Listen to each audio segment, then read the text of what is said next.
हम पुरजोर कोशिश करते हैं, सामर्थ का उपयोग करते हैं, बल का उपयोग करते हैं, अपनी सारी ताकत का, अपने सारा धन का भी उपयोग करते हैं, अपनी बुद्धि का, अपनी समझ, अपने विवेक और अपने ज्ञान का भी उपयोग करते हैं। इन सब के बावजूद कुछ ऐसी बातें होती हैं, कुछ ऐसे काम होती हैं जिनको हम हासिल नहीं कर पाते हैं, उनमें सफल नहीं हो पाते हैं। इसलिए हम इन सारे प्रयत्नों को समाप्त करते हुए, इन सब को विराम देते हुए, इन्हें थोड़ी समय के लिए रोकते हुए हम अपनी नजरों को धरती के ऊपर से स्वर्गलोक की ओर लेकर जाते हैं। हमारी दुआएं को स्वर्ग की ओर बढ़ाते हैं, हमारी प्रार्थना, हमारी पुकारों को स्वर्ग की ओर भेजते हैं। और यदि स्वर्ग की ओर से भी अनुग्रह को प्राप्त नहीं कर पाते हैं, स्वर्ग की ओर से भी उत्तर को नहीं पाते हैं, उस समय हमारे इस काम को सफल करने के लिए, हमारी इस मांग को पूरा करने के लिए हम मन्नत के रूप में हमारी पुकार को, हमारी याचना को, हमारी प्रार्थना को भेजते हैं। मन्नत वो होती है जहाँ पर हम कुछ ऐसी शर्त रखते हैं कि परमेश्वर आप हमारे लिए फलाना काम करेंगे तो हम आपके लिए फलाना देंगे, हम अपने आप को आपके लिए कुर्बान करेंगे। कभी उपवास करके परमेश्वर के सामने अपने आप को सताने लगते हैं, अपने आप को परेशान करने लगते हैं, हम अपने आप को दुख देने लगते हैं। हमारे विचार ऐसी होती, हमारी सोच ऐसी होती है कि परमेश्वर हमारी दुख परिस्थिति को देखेंगे, हमारी भक्ति को देखेंगे, हमारी श्रद्धा को देखेंगे, उनकी उपासना करने की हमारी इस पद्धति को देखेंगे और परमेश्वर हमसे प्रसन्न हो जाएंगे। यदि ये सब काम नहीं करते हैं तो हमारी अंतिम में कोशिश होती है और जिसमें परमेश्वर को मनाने की कोशिश करते हैं, क्योंकि समाधान वहीं से मिलना चाहिए। कोई ऐसी चीज है जो धरती के ऊपर से समाधान नहीं मिलती है, उसका समाधान, उसका उत्तर केवल स्वर्ग में होता है, परमेश्वर के हाथों में होता है। इसलिए शर्त के रूप में, अर्थात एक मन्नत के रूप में हमारी पुकारों को भेजते हैं, हमारी याचना को भेजते हैं। आए हमारे अध्ययन में हम लोग आगे बढ़ते हैं। शमूएल का पहला ग्रंथ का पहला अध्याय में हमने जिस तरह से देखा है, परमेश्वर के सानिध्य में जाकर हन्ना एक संतान के लिए मन्नत मांगती है।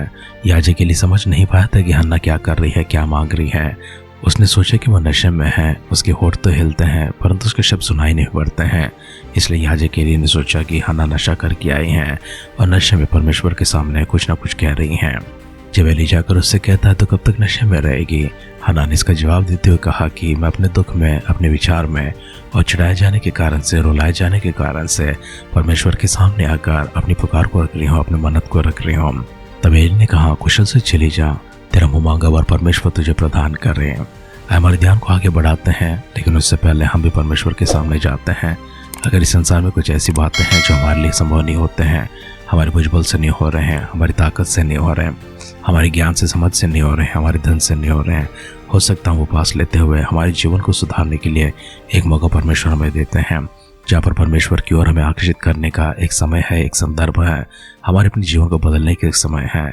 मन्नतें रखते हुए, उपवासों को रखते हुए या फिर अपने आप को ताड़ना देते हुए, दुख देते हुए परमेश्वर के सामने शर्त रखते हुए हमारे कामों को करवाना नहीं, परंतु परमेश्वर के सामने जाकर हमारे जीवन को सुधारने का और परमेश्वर के हाथों में अपने आप को समर्पण करना है। प्रार्थना करते इस प्रकार से कहना है, मेरी मांग, मेरी उपकार, मेरी आवश्यकता प्रभु जी इतना मायने नहीं रखता जितना कि परमेश्वर मेरे जीवन की एक सुधार, एक परिवर्तन की प्रभु जिसकी आप अपेक्षा करते हैं। इसलिए मिलकर हम दुआ करते हुए अपने परिवर्तन के लिए, अपने रूपांतरण के लिए परमेश्वर प्रसन्न होता हुआ एक अद्भुत जीवन, एक बलियाग के रूप में हमारी हो। और इसे संभव करने के लिए परमेश्वर अपने स्वर्गीय अभिषेक हम पर ढेले, स्वर्गीय ज्ञान से हमें भर दे, पवित्र आत्मा के समझ में लेकर जाए, अभिषेक से हमें भरते हुए आगे बढ़ाने के लिए आए मिलकर प्रार्थना करते हैं। हमारे मनों को बदल दीजिए, हमारे जीवनों को बदल दीजिए, हमारी सारी चाल चलन को, सोच विचारों को बदल दीजिए। कुछ मांगों को रखना, उन्हें हासिल करने के लिए मन्नतों को रखना केवल हमारा लक्ष्य ना हो, परंतु परमेश्वर आपके लिए प्रभु जी एक जीवित, एक बलियाग के रूप में आप प्रसन्न होकर परमेश्वर हमारा जीवन हो। इसकी संभावना के लिए प्रभु जी हम आपसे प्रार्थना करते हैं कि प्रभु आपकी सामर्थ्य अभिषेक हमारे ऊपर हो, पवित्र आत्मा का भरपूरी और अभिषेक हमारे ऊपर हो और परमेश्वर आपकी समझ और आपके ज्ञान में हमें चलाते रहिए, ताकि परमेश्वर हम आपके विचारों को जान पाए, आपके उद्देश्यों को जान पाए, आपके वचनों को जान पाए, आपके मन को जान पाए और आपकी इच्छा के आधार पर चल सकें। कुछ ऐसी प्रभु जो अधूरी मांगे अभी तक पूरे नहीं हुए हैं, उनकी सफलता के लिए प्रभु और स्वर्ग की ओर से उनके उत्तर के लिए प्रार्थना करते हैं। हमारे सारे परिजनों को आपकी दृष्टि में लेकर आते हैं। व्यक्तिगत तौर से परमेश्वर एक एक जन को छोड़ने के लिए, अपनी सामर्थ्य से भरने के लिए, उनकी शारीरिक तंदुरुस्ती के लिए कोई ऐसी मांग आपके सामने रखे हैं, या फिर प्रभु जी संतानों के लिए अपनी मांग रखे हैं, या परमेश्वर आर्थिक विषय के लिए, उनकी नौकरी के लिए, उनके पेशे के लिए, उनके व्यापार के लिए, कारोबार के लिए या उनकी खेती के लिए परमेश्वर किसी प्रकार की मांग आपके सामने रखे हम। ज्ञान और समझ के विषय में उनकी मांग आपके सामने लेकर आए हों। मानसिक शांति के विषय में चैन और विश्राम की पुकार आपके सामने लेकर आते होंगे, या फिर पारिवारिक जीवन में, वैवाहिक जीवन में प्रभु जी एक संबंध के लिए, समझौता के लिए, सभी प्रकार की ज्ञान समझ के साथ में एक दूसरे के साथ मिलकर प्रभु जी आगे बढ़ने के लिए, सारे भेदभावों को तोड़कर परमेश्वर आपके सानिध्य में एक मन होकर, एक चित्त होकर प्रभु इस प्रकार की प्रार्थना प्रभु जी आपके भक्त आपके सानिध्य में लेकर आते होंगे। आत्मिक वरदानों के लिए मुझे प्रार्थना करते होंगे, आत्मा के फलों को अपने जीवन में लाने जैसा आपकी आत्मा की भरपूरी के लिए प्रार्थना करते होंगे। पुकारों की कुछ भी क्यों ना हो, आवश्यकताओं की कुछ भी क्यों ना हो, जरूरतों की कुछ भी क्यों ना हो, पिता परमेश्वर स्वर्ग से अपने महिमा के साथ में उनके पास उतराने के लिए दुआ करते हैं। एक एक जन को परमेश्वर आप छूने के लिए, एक एक जन को मुझे अपनी सामत से भरने के लिए, प्रत्येक व्यक्ति को परमेश्वर अपने अभिषेक से भरने के लिए प्रार्थना करते हैं। हमारी दुआ पिता परमेश्वर आपके सामने पहुंच चुके हैं। उत्तर के साथ प्रभु जी आप हमारे पास आने इसके लिए आपका धन्यवाद करते हुए आदर सम्मान महिमा के साथ में हमारे उद्धारकर्ता हमारे प्रभु यीशु मसीह के नाम से इस प्रार्थना को मांगते हैं। सुन और कबूल कर पिता। आमेन, आमेन, आमेन। आध्यात्मिक जीवन की दैनिक खुराक सुन रहे हमारे सारे प्रिय श्रोताओं को, परमेश्वर के प्रिय भक्तगणों को प्रभु यीशु मसीह के नाम में प्यार भरा जय मसीह की सुप्रभातम और सुबोधन कहते हुए हम सबका मनपसंद ध्यान केंद्र आध्यात्मिक जीवन की दैनिक खुराक में और इस नए दिन में आप सबका स्वागत करते हैं। हमारी अध्ययन शमूएल का पहला ग्रंथ पहला अध्याय में चल रही है। कल हमने उसका पहला वचन से लेकर 19 वचन तक ध्यान किया है। आइए हमारे ध्यान को आगे बढ़ाते हैं। 19 वचन से लेकर पढ़ते हुए फिर से एक बार परमेश्वर की सानिध्य में अपने आप को प्रार्थना पूर्वक समर्पण करेंगे। परमेश्वर वचनों के माध्यम से आपको हमें सभी को आशीष प्रदान करें। बिहान को वे सवेरे उठ यहोवा का दंडवत करके रामा में अपने घर का लौट गए और एल्काना अपनी स्त्री हन्ना के पास गया और यहोवा ने उसकी सुधि ली।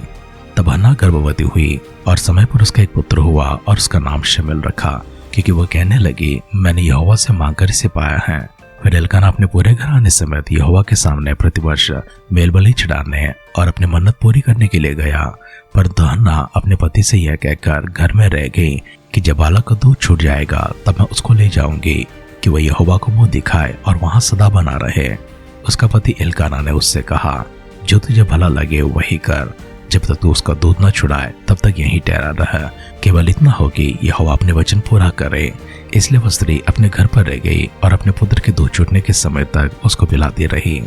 जब उसने उसका दूध छुड़ाया तब उसको संग ले गई और 3 बछड़े और एपा भर आटा और कुपी भर दाख मधु भी ले गई और उस लड़के को शीलो में यहोवा के भवन में पहुंचा दिया। उस समय वह लड़का ही था और उन्होंने बछड़ा बलि करके बालक को एली के पास पहुंचा दिया। तब हन्ना ने कहा हे मेरे प्रभु तेरे जीवन की शपथ, हे मेरे प्रभु मैं वही स्त्री हूँ जो तेरे पास यहीं खड़े होकर यहोवा से प्रार्थना करते थे। यह वही बालक है जिसके लिए मैंने प्रार्थना की थी और यहोवा ने मुझे वो मांगा वर दिया है। इसलिए मैं भी उसे यहोवा को अर्पण कर देती हूँ कि अपने जीवन भर यहोवा की ही बना रहे। तब उसने वही यहोवा को दंडवत किया। शमूएल का पहला ग्रंथ पहला अध्याय का 19वां वचन से लेकर अंतिम वचन तक हमने पढ़कर सुना है। हमारे कल के अध्ययन में हमने गौर किया था हन्ना ने एक मन्नत रखी थी और एक संतान के विषय मन्नत रखी थी। उसका शर्त इस प्रकार से था परमेश्वर मुझे एक बेटा को प्रदान कर दे ताकि इस बेटे को मैं वापस तेरे ही सेवा के लिए सदा के लिए तेरे भवन में छोड़ दूंगी। परमेश्वर ने हन्ना की प्रार्थना सुनी है, उसकी मन्नत को भी देखा है और परमेश्वर ने उसका मुंह मांगा वर से प्रदान किया है।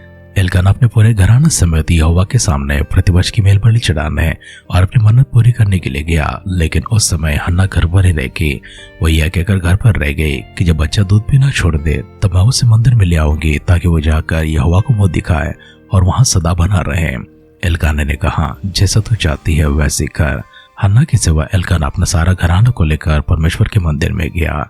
उसके बाद हन्ना ने जब बच्चा का दूध छुड़ाया तो उसे ले जाकर मंदिर में इस प्रकार से परमेश्वर को दंडवत करते हुए बलि अर्पण करते हुए याजक के सामने जाकर कहती है हे मेरे प्रभु मैं वही स्त्री हूँ जिसने यहोवा के सामने प्रार्थना की थी और यहोवा ने मेरा मुंह मांगा वर दिया है। यह वही संतान है, यह वही बालक है जिसे मैं परमेश्वर के भवन में सदा रहने के लिए समर्पण करती हूँ। इस प्रकार हन्ना छोटे से बालक को ले जाती है और मंदिर में छोड़कर आ जाती है। हन्ना ने जब प्रार्थना किया था परमेश्वर ने सुना है, उसकी मन्नत को परमेश्वर ने आदर किया है और उसका मुंह मांगा वर उसे प्रदान कर दिया है। परमेश्वर ने अपना काम किया है, अभी हन्ना की बारी है कि वो भी अपना काम करे। हन्ना अपने मन्नत की शब्दों के अनुसार अपने जुबान से निकले हुए परमेश्वर के सामने जो शर्त रखी है, जो वचन उसने भेजा है उसे पूरा करने का वक्त आया। तब हन्ना पीछे नहीं हटी, वरन संतान को ले जाकर हमेशा हमेशा के लिए शीलो में परमेश्वर के भवन में छोड़ देती है। वो बालक वहीं पर बड़ा होता है, एक बहुत बड़ा नबी बनता है। वचन सुनने प्रियजनों आपने बेकर कोई पुकार को रखा है और पुकार के बदले में परमेश्वर ने आपको उत्तर भी दिया है और अपनी शर्त अपनी मन्नत जिस प्रकार से आपने रखी है उसे पूरा करना आपका कर्तव्य बनता है। परमेश्वर अपना काम करते हैं, आप अपना काम करें। कभी भी शक्य ना हो आइए मिलकर प्रार्थना में लेकर जाते हैं, परमेश्वर से मांग कर उसे प्राप्त करने की कोशिश करते हैं। पिता परमेश्वर हम फिर से एक बार आपकी आदर करते हैं, सम्मान करते हैं, महिमा करते हैं। अद्भुत से घड़ी के लिए प्रभु जी शुक्रिया अदा करते हैं। वचनों के लिए प्रभु आपका धन्यवाद करते हैं। वचनों के माध्यम से परमेश्वर हमारी आंखें जो खोली है उसके लिए आपको शुक्र अदा करते हैं। प्रभु जी, हमने आपसे मांगकर कुछ ली है, मन्नत रखा प्रभु जी, हमने कुछ आपसे प्राप्त किया है। जो वचन हमने आपको दिया है उसे पूरा करने के लिए, हमें ऐसा मन प्रदान करने के लिए दुआ करते हैं। हन्ना की तरह परमेश्वर हमारी प्रार्थना को सुनिए और हन्ना की तरह मुझे समर्पण का जीवन हमें प्रदान करने के लिए दुआ करते हैं। सारी प्रार्थना प्रभु जी अपने सुनकर दिए उत्तर के लिए धन्यवाद करते हुए हमारे उद्धारकर्ता हमारे प्रभु यीशु मसीह के नाम से इस प्रार्थना को मांगते हैं। सुन और कबूल कर पिता। आमेन, आमेन, आमेन। परमेश्वर आपको अपना बहुमांगा वरदान प्रदान करे। परमेश्वर सदा सर्वदा आपको अपनी उपस्थिति में बनाए रखे और आप परमेश्वर के चहेते होकर, परमेश्वर आपसे प्रसन्न होकर आपके जीवन से परमेश्वर अपने स्वर की महिमा को प्राप्त करें। हमारी से दुआ कामना के साथ आज की ध्यान की बात समाप्त करते हैं। आप सुनते रहिए, सुनाते रहिए आध्यात्मिक जीवन की दैनिक खुराक। कल फिर मिलेंगे। अपना ख्याल रखिए, अपनों का ख्याल रखिए, दूसरों का भी ख्याल रखिए। God bless you.